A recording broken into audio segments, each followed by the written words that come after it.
Welcome back to LCP Chemistry Hub YouTube channel. In this particular video session, we deal with an important topic, Planck's quantum theory from chapter number 2, Atomic Structure. Do not forget subscribe LCP Chemistry Hub YouTube channel and do not forget like and share this session with your classmate and friends. दोस्तों आज के इस video session में Planck's quantum theory की main जो postulates है उनसे deal करेंगे और साथ में कॉम्पिटिटिव एग्जाम में प्लांक क्वांटम थ्योरी से रिलेटेड किस टाइप के न्यूमेरिकल्स कॉन्सेप्ट बेस्ड पूछे जाते हैं उनको सोल्व करने के लिए शॉर्ट ट्रिक से प्रॉब्लम को सोल्व करेंगे। आइए दोस्तों स्टार्ट करते हैं प्लांक्स क्वांटम थ्योरी की पोस्टुलेट। प्लांक क्वांटम थ्योरी की पोस्टुलेट्स को अंडरस्टैंड करने के लिए सबसे इंपॉर्टेंट आपको एक बॉडी कंसीडर करना है। तो यहाँ पर ये दोस्तों यहाँ पर कोई भी एक ऑब्जेक्ट है, ये बॉडी है। ये जो बॉडी क्या करेगी, जो एनर्जी रेडिएशन की फॉर्म में आ रही है, जो भी एनर्जी रेडिएशन की फॉर्म में आती है आप उसको रेडिएंट एनर्जी बोलते हो। एनर्जी किसी भी फॉर्म में हो सकती है, टेम्परेचर की फॉर्म में हो सकती है, हीट के फॉर्म में हो सकती है, रेडिएशन के फॉर्म में हो सकती है। तो यहाँ पर अपन ने कंसीडर किया है एन ऑब्जेक्ट अदरवाइज बॉडी जो कौन सी एनर्जी को एब्जॉर्ब और इमिट करा है, रेडिएंट एनर्जी। मतलब यहाँ पर जो एनर्जी है वो किस फॉर्म में आ रही है, रेडिएशन फॉर्म में आ रही है। तो दोस्तों ये जो रेडिएंट एनर्जी है, ये जो आपने कंसीडर किया है, कोई भी बॉडी रेडिएंट एनर्जी को या तो एब्जॉर्ब करेगा अदरवाइज क्या करेगा, उसको इमिट करेगा। तो जब भी कोई बॉडी रेडिएंट एनर्जी को एब्जॉर्ब अदरवाइज इमिट करता है तो वो ऑलवेज कंटिन्यूअस नहीं होता है। तो कैसा होता है, ऑलवेज डिसकंटिन्यूअस होता है। सबसे फर्स्ट थिंग है, कोई भी बॉडी रेडिएंट एनर्जी को एब्जॉर्ब्ड एंड इमिटेड किस फॉर्म में करता है, डिसकंटिन्यूअस फॉर्म में होता है। और दोस्तों ये जो डिसकंटिन्यूअस होता है वो किस फॉर्म में होगा, एनर्जी के स्मॉल डिस्क्रीट एनर्जी पैकेट्स के फॉर्म में होगा। एनर्जी के स्मॉल छोटे छोटे स्मॉल पैकेट्स होते हैं और उन स्मॉल एनर्जी के पैकेट्स को आप क्या बोलते हो, क्वांटा बोलते हो। उन्हीं एनर्जी के स्मॉल डिस्क्रीट एनर्जी पैकेट्स को क्वांटा बोला जाता है। अगर क्वांटा आप कौन से केस में स्टडी कर रहे हो, इन द केस ऑफ लाइट, तो लाइट के केस में ये जो क्वांटा है इन्हीं को क्या बोला जाता है दोस्तों, फोटोन बोला जाता है। इन्हीं को आप क्या बोलते हो, फोटोन। और जनरल केस की बात करेंगे तो जनरल केस में क्वांटा को बोला जाता है क्वांटम। तो ये दोस्तों है postulate number 1 of Planck's quantum theory. किस टाइप से लैंग्वेज बनेगी उसको अंडरस्टैंड करते सबसे फर्स्ट पॉइंट देखिए दोस्तों, यहां पर पॉइंट नंबर 1 से डील करेंगे प्लांक्स क्वांटम थ्योरी। टॉपिक क्या हो गया, प्लांक्स क्वांटम थ्योरी। तो सबसे पहला स्टेटमेंट देखिए, according to Planck's quantum theory postulate number 1, the radiant energy emitted और absorbed by a body is not continuous but discontinuous in the form of small discrete packets of energy and these packets are known as quanta।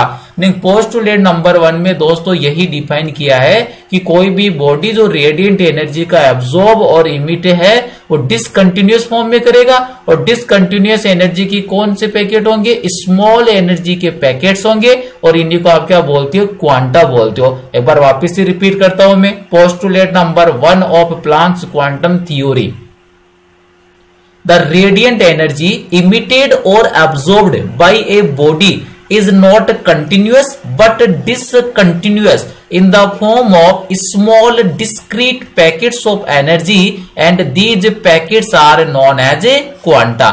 Postulate number 2 देखिए दोस्तों, postulate number 2 के अंदर आपको respect लेना है। अगर आप केस लाइट के केस में बोल रहे हो तो इन्हीं क्वांटा को फोटोन बोला जाएगा और जनरल केस में इन्हीं क्वांटा को क्या बोला जाता है, क्वांटम बोला जाता है दोस्तों। तो देखिए postulate number 2, in the case of light the smallest packets of energy is known as photon. Meaning अगर लाइट के रेस्पेक्ट में आप स्टडी कर रहे हो तो लाइट के केस में जो स्मॉल एनर्जी के जो पैकेट्स है उन्हीं को आप क्या बोलते हो, फोटोन बोलते हो। But in general case the smallest packets of energy is known as quantum. और जनरल केस में दोस्तों आप इसको क्या बोलते हो, क्वांटम बोलते हो। तो पोस्टुलेट नंबर 2 को वापस से रिपीट करता हूं, in case of light the smallest packets of energy is known as photon but in the general case the smallest packets of energy is known as a quantum. Postulate number 3 देखिए दोस्तों, postulate number 3 से deal कर रही है। The energy of each quantum, meaning दोस्तों ये जो आपके पास स्मॉल एनर्जी के डिस्क्रीट जो पैकेट्स होते हैं, इनको आपने जो क्वांटम बोला है, तो इन क्वांटम की जो एनर्जी क्या होती है, एनर्जी है वो किसके इक्वल है, किस पर डिपेंड करती है। ये वाली जो पोस्टुलेट नंबर 3 है वो क्वांटम की एनर्जी के रेस्पेक्ट में आपको इंफॉर्मेशन प्रोवाइड करता है। तो देखिए पोस्टुलेट नंबर 3 क्या है, the energy of each quantum is directly proportional to the frequency of the radiation. तो दोस्तों आप जिस भी रेडिएशन का यूज कर रही हो, उस रेडिएशन की जो फ्रीक्वेंसी है, जो क्वांटम की एनर्जी है, वो उस रेडिएशन की फ्रीक्वेंसी के डायरेक्टली प्रोपोर्शनल होती है। तो यहां पर दोस्तों क्या इक्वेशन बन जाएगी, कौन सी इक्वेशन आपको ऑब्टेन होगी, तो इक्वेशन बिल्कुल इजी है दोस्तों। इक्वेशन क्या बनेगी, energy of quantum that means E is directly proportional to frequency of the radiation that means energy is directly proportional to mu. अब दोस्तों यहां से आप जैसे प्रोपोर्शनलिटी वाले साइन को रिमूव करोगे, कांस्टेंट लेना पड़ेगा, और यहां पर कांस्टेंट कौन सा आएगा, E is equal to H nu. और दोस्तों यहां पर जो एच है एक्चुअल में कौन सा कांस्टेंट है, प्लांक कांस्टेंट है। साथ में दोस्तों आप ये भी जानते हो what is the frequency, frequency is the ratio of velocity of light to wavelength of a radiation. दोस्तों यहां पर जो फ्रीक्वेंसी है म्यू है वो एक्चुअल में किसके इक्वल होता है, c बाई लेमडा। यहां पर c स्टैंड हो रहा है वेलोसिटी ऑफ लाइट के लिए, and lambda is stand for wavelength of a radiation. तो यहां से ये जो इक्वेशन आगे कैसे एक्सटेंड हो जाएगी, energy of quantum is equal to Planck constant that means h multiply with frequency, and what is the frequency, frequency is the ratio of velocity of light to wavelength of radiation that means c by lambda। तो ये दोस्तों काफी important आपके सामने relation आ गया है। इसी relation पर डिपेंड कुछ न्यूमेरिकल्स आते हैं, जिनको सोल्व करने के लिए ये वाली इक्वेशन सबसे इंपॉर्टेंट होती है दोस्तों, E is equal to H C by lambda. अब यहाँ पर अपन मेंशन करेंगे कौन सी टर्मिनोलॉजी किसके लिए स्टैंड हो रही है, तो यहाँ पर अपन मेंशन करते हैं इसको। सबसे पहले दोस्तों बात करेंगे एच, और यहाँ पर एच किसके लिए स्टैंड हो रहा है, तो H is stand for Planck's constant, H is stands for Planck's constant, and what is the value of Planck constant?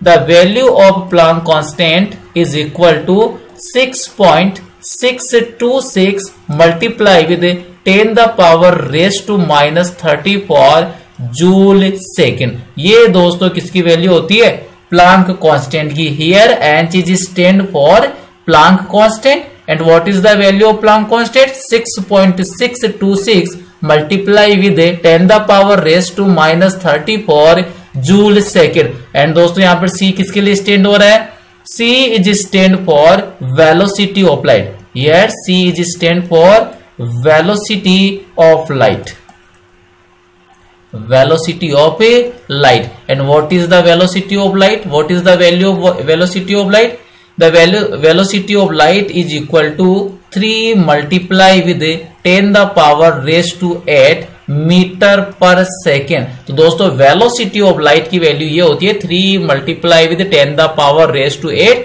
Metre पर सेकेंड। एंड दोस्तों यहाँ पर लैम्डा किसके लिए स्टैंड हो रहा है, lambda is stand for wavelength of radiation, wavelength of a radiation. And दोस्तों यहाँ पर म्यू किसके लिए स्टैंड हो रहा है, mu is stand for frequency of a radiation. तो पोस्टुलेट नंबर 3 से क्या कंक्लूजन आया है आपके पास, the energy of each quantum, the energy of each quantum is directly proportional to the frequency of the radiation, that means is directly proportional to mu।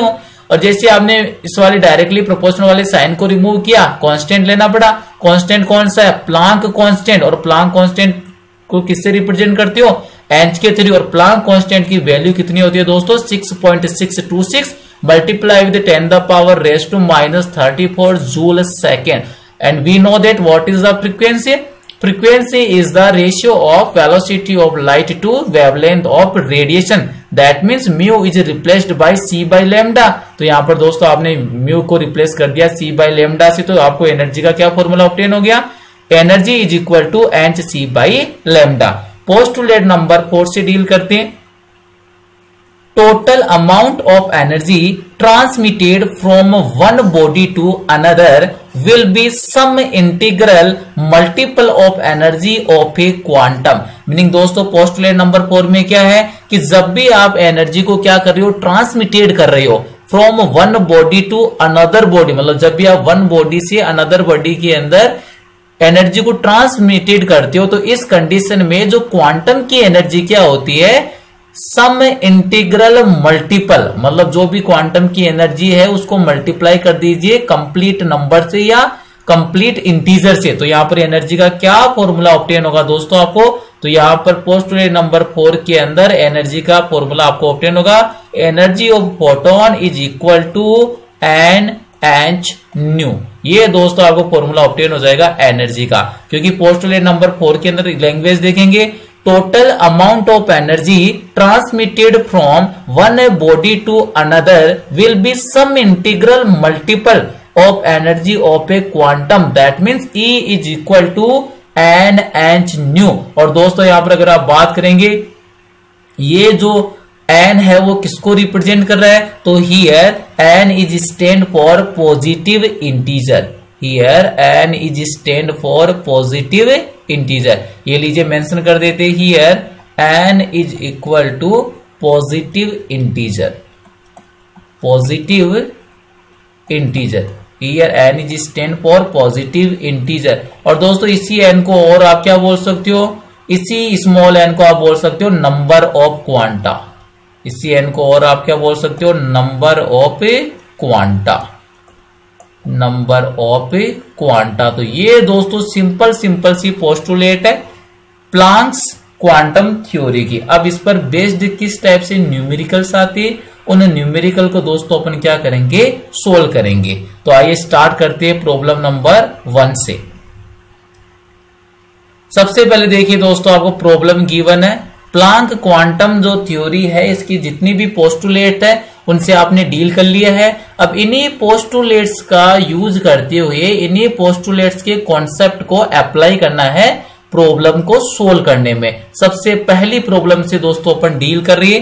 Problem क्या mentioned है उसको देखते हैं। सबसे पहले calculate the energy in joule, और आपको energy को किसमें कैलकुलेट करना है, जूल में कैलकुलेट करना है, ऑफ ए फोटोन, फोटोन का नंबर कितना दिया है 1 है, of a photon of sodium light of wavelength 5.862 multiply with 10 the power raise to -16 metre.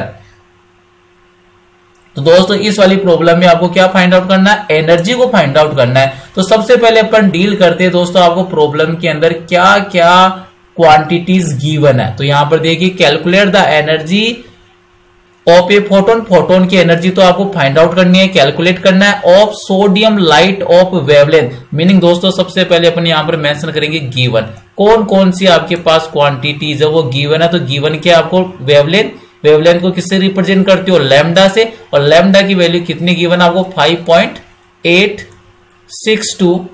What is the value of wavelength of sodium light 5.862 multiply with 10 the power raise to -16 metre. ये आपको wavelength given है। और दोस्तों अपन पहले से जानते हैं what is the velocity of light, velocity of light is represented by c, and what is the value of velocity of light 3 multiply with 10 the power raised to 8 meter per second, and what is the value of n, what is the n, number of photon, number of photon कितना mention किया, a photon, that means number of photon small n is equal to 1। क्या find out करना है दोस्तों आपको, energy find out करना। तो what is the formula of energy, तो ये we know that energy of photon is equal to N H nu. जब आप इसको आगे एक्सटेंड करोगे तो फॉर्मूला क्या बन जाएगा दोस्तों, N H C by lambda, because we know that what is the frequency, frequency is the ratio of velocity of light to wavelength of radiation. ये दोस्तों वैल्यू पुट कर दीजिए, आपको वैल्यू मेंशन है, एन की वैल्यू कितनी है 1, क्योंकि 1 फोटोन के लिए बोला 1 multiply with, what is the value of Planck constant? Planck constant की वैल्यू अभी आपने मेंशन की थी, कितनी वैल्यू होती है प्लांक कांस्टेंट की? 6.62 multiply with 10 the power raise to -34. What is the value of velocity of light? What is the value of C? 3 multiply with 10 the power raised to 8 divide by wavelength. And what is the value of wavelength? 5.862 multiply with 10 the power raised to -16. दोस्तों जैसे आप problem को solve करोगे, इसको calculate करेंगे, तो ये देखिए एनर्जी की वैल्यू क्या हो जाएगी? Energy is equal to 6.6 multiply with 3 divide by 5.862. ये दोस्तों देखिए ये -16 है, 10 द पावर रेज़ टू -16 है। जब आप इसको अबाउट ट्रांसफर करोगे किस में चला जाएगा? प्लस में चला जाएगा दोस्तों। तो कितना हो जाएगा? 10 द पावर 16 एंड 10 का पावर 8 कितना हो गया? 24। और 34 में से अगर 24 को माइनस करोगे तो दोस्तों कितना आ जाएगा? 10 द पावर 8 आ जाएगा। कितना आ जाएगा? 10 द पावर कितना आ जाएगा दोस्तों? यहाँ पर 10 आ जाएगा। 34 माइनस 10 द पावर कितना आ जाएगा? 24। तो 34 माइनस 24 कितना हो गया दोस्तों? ये हो जाएगा 10 द पावर रेज़ टू -10 हो गया दोस्तों। ये लीजिए, अब आगे इसको आप जैसे कैलकुलेट करोगे तो यहाँ पर जैसे आप इसको कैलकुलेट करोगे वैल्यू कितनी ऑब्टेन होगी? 3.38 multiply with 10 the power raise to -10 joule. ये दोस्तों आपको एनर्जी की वैल्यू ऑब्टेन होगी 3.38 multiply with 10 the power raise to -10 joule. ये प्रॉब्लम नंबर फर्स्ट थी जिसमें आपने एनर्जी को फाइंड आउट किया है। ए की फॉर्मूला है E equal to NH nu. N आपको गिवन है, ए फोटोन, एन की वैल्यू कितनी पुट कर दी? 1। एच आप पहले से जानते हो, h is the Planck constant, value कितनी होती है? 6.626 multiply with 10 the power raise to -34। And c की वैल्यू पुट कर दी velocity of light 3 into 10 the power raise to 8 metre पर सेकेंड, और डिवाइड कर दिया लैम्डा। लैम्डा का मीनिंग होता है वेवलेंथ। तो वेवलेंथ आपको गिवन है already 5.862 multiply with 10 the power raise to -16। जैसे आप इसको कैलकुलेट करोगे आपको एनर्जी ऑब्टेन हो जाएगी। और कितनी एनर्जी ऑब्टेन होगी दोस्तों? 3.38 multiply with 10 the power raise to -10 joule. Next वाली प्रॉब्लम से डील करते हैं। ये है दोस्तों प्रॉब्लम नंबर 2। यहां पर आपको मेंशन है calculate the wavelength and frequency. Wavelength का मीनिंग लैम्डा फाइंड आउट करना है एंड फ्रीक्वेंसी का मीनिंग म्यू फाइंड आउट करना है। Calculate the wavelength and frequency of a photon having an energy of 2 electron volt. और दोस्तों आपको जो फोटोन गिवन है इसकी एनर्जी कितनी मेंशन कर रखी है? 2 इलेक्ट्रॉन वोल्ट एनर्जी मेंशन कर रखी है। तो यहां पर इसको किस टाइप से दोस्तों आप सोल्व करोगे, किस टाइप से अप्रोच बनाओगे, तो आपको ये पता होना चाहिए। वी नो दैट क्या?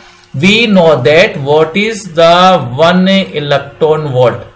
We know that the energy of 1 electron volt is equal to 1.602 multiply with 10 the power raised to -19 joule. What is the 1 electron volt mean? The energy of 1 electron volt, that means 1.602 multiply with the 10 the power raised to -19 joule. और दोस्तों अगर आप problem के अंदर mention करोगे तो problem के अंदर कितना इलेक्ट्रॉन वोल्ट मेंशन किया है? Having an energy of 2 electron volt. That means इसको आप 2 से मल्टीप्लाई करोगे तो कितना इलेक्ट्रॉन वोल्ट एनर्जी आपको ऑब्टेन हो जाएगा? 2 electron volt. That means 2 electron volt is equal to, multiply कर दीजिए इसको 2 से, कितना हो जाएगा? 1.602 multiply with 10 the power raise to -19 multiply with 2। क्योंकि आपको 1 इलेक्ट्रॉन वोल्ट की वैल्यू तो ये होती है, आपको किसकी वैल्यू फाइंड आउट करनी है? 2 इलेक्ट्रॉन वोल्ट। तो मल्टीप्लाई किससे कर दिया? 2 से। तो यहाँ पर 2 इलेक्ट्रॉन वोल्ट दोस्तों एक्चुअल में किसके इक्वल हो जाएगा? 3 जब आप 1.602 को मल्टीप्लाई करोगे 2 से तो क्या वैल्यू ऑब्टेन होगी? 3.204 multiply with 10 the power raise to -19 joule. ये आपके पास एनर्जी आ गई है दोस्तों। और ये एनर्जी आपको किसमें गिवन है? जूल में गिवन है। ठीक है, 2 इलेक्ट्रॉन वोल्ट बोला था तो आपने इजीली इसको क्या कर लिया? फाइंड आउट कर लिया। अब आपको क्या क्या फाइंड आउट करना है, कैलकुलेट द वेवलेंथ। अब आपको यहां पर सबसे पहले दोस्तों क्या फाइंड आउट करना है, वेवलेंथ को फाइंड आउट करना है। We know that what is the energy of photon, energy of photon is equal to H C upon lambda. और यहां पर आपको lambda that means wavelength of radiation find out करना है, कैलकुलेट करना है वेवलेंथ को। तो बताइए यहां से क्या फॉर्मूला बन जाएगा, wavelength is equal to H C upon E. आपको ई ऑलरेडी गिवन है 2 electron volt, that means 3.204 multiply with 10 the power as to -19 joule. H के बारे में आप पहले से जानते हो, प्लांक कांस्टेंट है एच, और साथ में सी क्या होता है, वेलोसिटी ऑफ ए लाइट है। तो दोस्तों जैसे आप वैल्यू पुट करोगे तो यहां पर देखिए क्या इक्वेशन बन जाएगी, lambda is equal to what is the value of Planck constant 6.626 multiply with 10 the power raised to -34 multiply with what is the value of c, c is stand for velocity of light, that is 3 multiply with 10 the power raised to 8 meter per second divide by energy, और energy आपको given है 2 electron volt, that means 3.204 multiply with 10 the power as to -19। जैसे ही दोस्तों आप इस वाले इसको calculate करोगे आपको ऑब्टेन होगा यहां से 6.204 multiply with 10 the power raise to -7 metre. ये दोस्तों आपको आंसर ऑब्टेन हो जाएगा। जो भी रेडिएशन है उसकी वेवलेंथ कितनी ऑब्टेन होगी, 6.204 multiply with 10 the power raise to -7 metre. तो यहां से आपने कैलकुलेट कर लिया वेवलेंथ को। अब दोस्तों आपको कैलकुलेट किसको करना है, फ्रीक्वेंसी को करना है। ये पार्ट नंबर ए सोल्व कर लिया आपने, ये पार्ट नंबर ए सोल्व किया था जिसमें फाइंड आउट किया वेवलेंथ को। पार्ट नंबर 2 की अगर दोस्तों आप बात करोगे तो पार्ट नंबर 2 के अंदर आपको किसको कैलकुलेट करना है, calculation of frequency. And we know that what is the frequency, frequency is equal to, frequency is the ratio of velocity of light to wavelength of a radiation. ये लीजिए value put कीजिए, what is the value of c, 3 multiply with 10 the power as to 8 metre पर second. And what is the value of lambda, अभी find out किया है, wavelength की value कितनी है, 6.204 multiply with 10 the power raise to -7 metre. ये value put कीजिए दोस्तों, 6.204 multiply with 10 the power raise to -7 metre. Metre से मीटर कैंसिल आउट हो जाएगा दोस्तों, 10 का पावर -7 ऊपर जाकर इसका हो जाएगा 10 का पावर +7 हो जाएगा दोस्तों। तो यहाँ पर जब आप इसको टोटल सोल्व करोगे तो आपके पास क्या इक्वेशन आपको ऑब्टेन होगी दोस्तों, इसको जैसे कैलकुलेट करोगे टोटल कैलकुलेशन करने पर आपके पास जो आंसर आएगा वो कितना आएगा, 0.49। यहाँ पर आंसर दोस्तों आपको क्या ऑब्टेन होगा, 0.49 multiply with 10 the power raise to 15। और यूनिट क्या आ जाएगी दोस्तों, इसकी यूनिट आ जाएगी सेकंड इनवर्स। यूनिट क्या आ जाएगी, सेकंड इनवर्स। मीटर से मीटर कैंसिल आउट हो जाएगा, ये अपॉन में आएगा सेकंड, तो यूनिट क्या होगी, सेकंड इनवर्स। और आप दोस्तों इसी को किस टाइप से मेंशन कर सकते हो, 4.9 multiply with 10 the power raise to 14 second inverse. तो ये दोस्तों आपने कैलकुलेशन कर ली। ये कैलकुलेशन एक्चुअली में किसकी है, फ्रीक्वेंसी की कैलकुलेशन है। तो ये इजीली आप क्या कर सकते हो, फाइंड आउट कर सकते हो। तो यहाँ पर आज की इस वीडियो सेशन में दोस्तों आपने प्लांक्स क्वांटम थ्योरी है उसकी पोस्टुलेट्स को स्टडी किया है, और उसके बाद में यहाँ से किस टाइप से न्यूमेरिकल्स आपके कॉम्पिटिटिव एग्जाम के अंदर आपसे पूछे जा सकते हैं, उनको इजीली क्या किया है, सोल्व किया है। दोस्तों अगर वीडियो में कुछ सीखने को मिला है तो वीडियो को लाइक कीजिए, एलसीपी केमिस्ट्री हब यूट्यूब चैनल को सब्सक्राइब कीजिए, और ज्यादा से ज्यादा इस वीडियो सेशन को अपने क्लासमेट एंड फ्रेंड्स के साथ शेयर कीजिए। Thank you.